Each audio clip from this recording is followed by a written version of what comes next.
Hanggang ba? Dito sa bahay. Hindi, tatawag lang. Sino? Hindi kasi may kondon. Tawag sa diba? Oo. Kasi When until sometime. huwag mong pansiyan doon. Bobo yun. Hindi pa ako. Hindi niya ako yung Hindi, wala problema yun. Saka hindi yun. Dumaan din sa adik-adik yun, Osh. Kung wala ako sa pulutan, yun ang ibig sabihin nun. Alam mo, napasarap yata yan. Pansin naman eh. Pansin, pagluluto kita. Pumutak na ako ba? Yun, Para makakain ka inubit ng ko pansin. naman yung pansit, patay pa. Ay, bukas tayo. Ha? Nagbukas. Inulit na naman yung pansit. Punta mo gusto mo? Bukas. Ano gusto mo?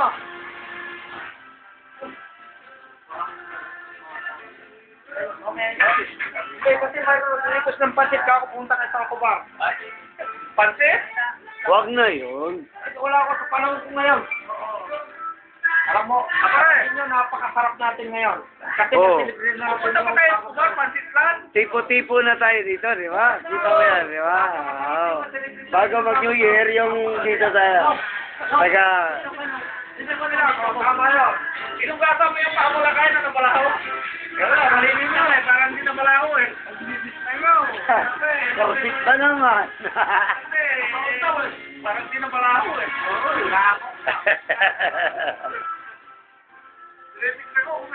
wala naman. Hindi, iniblasyon niya lang yung mga kasama ko eh. Ay, lugas. Hindi na niya ako pangkalas eh. Oh, shut. Ito, wala pa ito.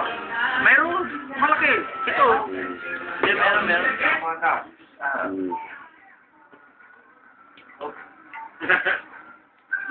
Ay, best friend ka niya. Pag ganun. Mahal. Oh, mahal yun. Love ka niya. Kaya pala ayaw lumipat sila ron. Ang dami pulutan. Ayaw talaga eh, kahit anong yaya. Ano naman sila ron? Ay, malululutin sila sa pulutan. Pulutan akong tatay. Hindi! May malaki to. Patay tayo. Ay, kukunin mo to. Oh. Puno ito. Hindi ah. Huwag naman. Ito mo naman. Mahal mo ako. Ay, tayo sa masisira ka sila. Yan. Hindi, ayaw ko malasing ka agad para hindi ko uwi. Oo. Pinakapala na, sinasabi